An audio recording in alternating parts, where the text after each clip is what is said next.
namun ada pendapat ulama yang sangat baik, yaitu ulama seseorang yang bernama Ibnu Abidin rahimahullah, dari ulama Malikiyah. Beliau menukil pemahaman yang bisa menyatukan ya khilaf di antara ulama. Beliau mengatakan jika orang yang sholat tidak sengaja sholat di tempat orang-orang lewat dan terdapat celah yang memungkinkan bagi orang yang lewat untuk tidak lewat di depan orang sholat, maka orang yang lewat tadi berdosa, sedangkan yang sholat tidak berdosa. Jadi kalau misalnya saya sholat di ujung masjid sebelah sana, orang ini masih punya jalan tempat lain, walaupun itu juga tempatnya orang lewat gitu kan, maka yang berdosa adalah kalau orang ini sengaja lewat, karena dia masih punya celah lain. Jika orang yang sholat sudah tahu dan sengaja sholat di tempat orang yang biasa lewat, sedangkan tidak ada celah yang memungkinkan untuk lewat selain melewati orang sholat, maka dalam ini orang yang sedang sholat itu berdosa.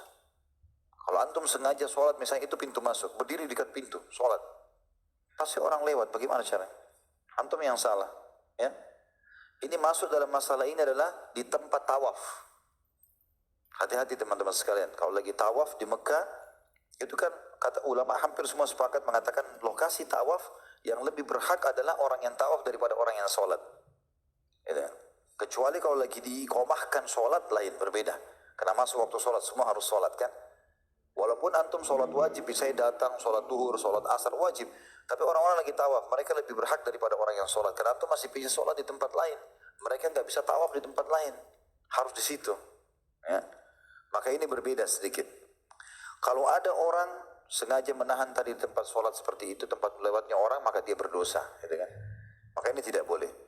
Jadi dua sisi ya, kalau ada orang yang sengaja lewat di tempat orang yang sedang sholat, di sutrahnya, di antara dia sama sutrahnya, sementara ada tempat lain yang lewat yang berdosa. Tapi kalau ada orang sengaja menutup jalan orang lain, dia tidak punya jalan kecuali itu, lalu akhirnya diputus, maka yang sedang sholat yang berdosa. Dan ini tentu yang paling tepat adalah berlaku, kalaupun ada orang mengatakan boleh dilewatin, maka hanya di Masjidil Haram. Itu pun teman-teman sekalian kalau dalam keadaan darurat sekali, kita harus lewatin apa boleh buat. Kalau tidak, kita usahakan menghindar. Dan usahakan hindari, terutama orang-orang yang mengerjakan sholat sunnah belakang makam Ibrahim. Fahami, makam Ibrahim itu bukan harus langsung sholat di belakangnya, tapi di belakang makam Ibrahim kata ulama sampai ke tempat sa'i. Jadi tidak harus paksakan di situ. Saya kalau bimbing umrah, saya tarik jemaah saya ke belakang, dan memang pemerintah Saudi sudah siapkan.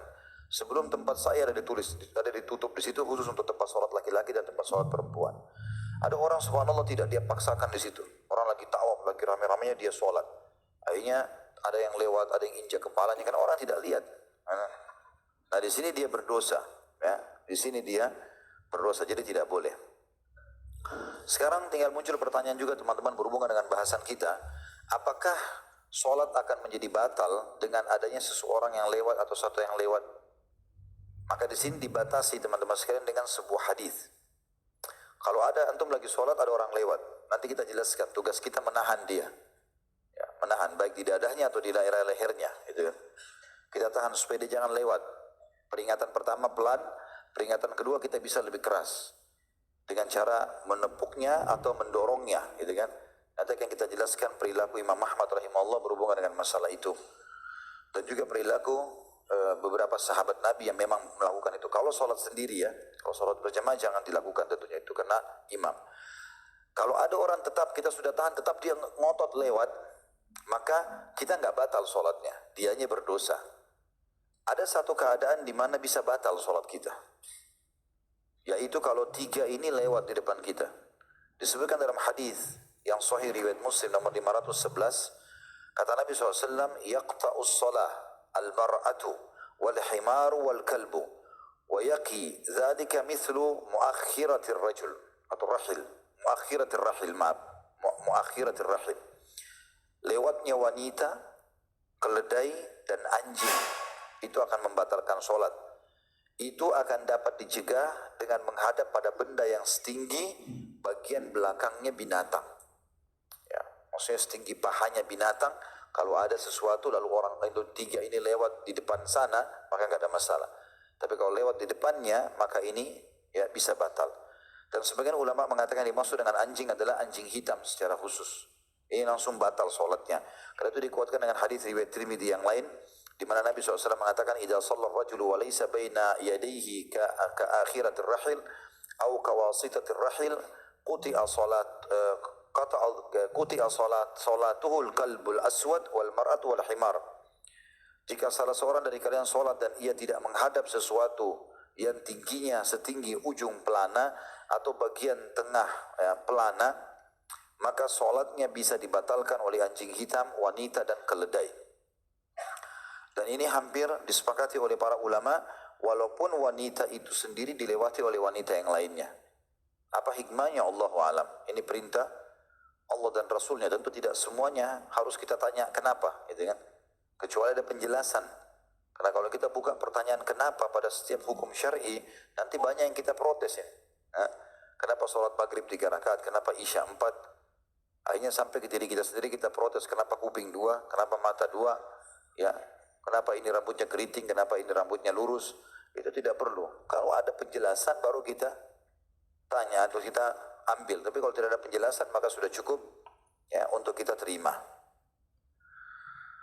Kemudian kalau anjing dan keledai ini biasanya diibaratkan dengan syaitan. Sebagian ulama mengatakan diibaratkan dengan syaitan karena memang ada hadis yang menyuruh kita membunuh anjing hitam. Ya, kalau itu hitam semuanya berarti dia jelmaan syaitan. Sementara keledai memang disebutkan di dalam hadis kata Nabi SAW, kalau keledai sedang bersuara maka beristi'adzahlah kepada Allah karena dia melihat apa yang tidak kalian lihat. Dan juga dalam Al-Quran surah Luqman dikatakan inna angkaral aswati la sautu hamir. Sesungguhnya yang paling keras suaranya, yang paling buruk adalah keledai itu sendiri. Walaupun keledai itu boleh ditunggangin ya. Dan beda pendapat ulama tentang masalah keledai yang lunak atau yang jinak, yang biasa hidup dengan orang-orang, biasanya warnanya abu-abu atau coklat, itu haram untuk dimakan. Beda dengan kuda halal. Tapi keledai yang liar, kalau kita disebutkan zebra itu bagian dari keledai juga. Kuda zebra kita katakannya itu sebenarnya keledai dalam ilmu agama kita. Namanya himar wahsyi. Itu halal untuk dikonsumsi.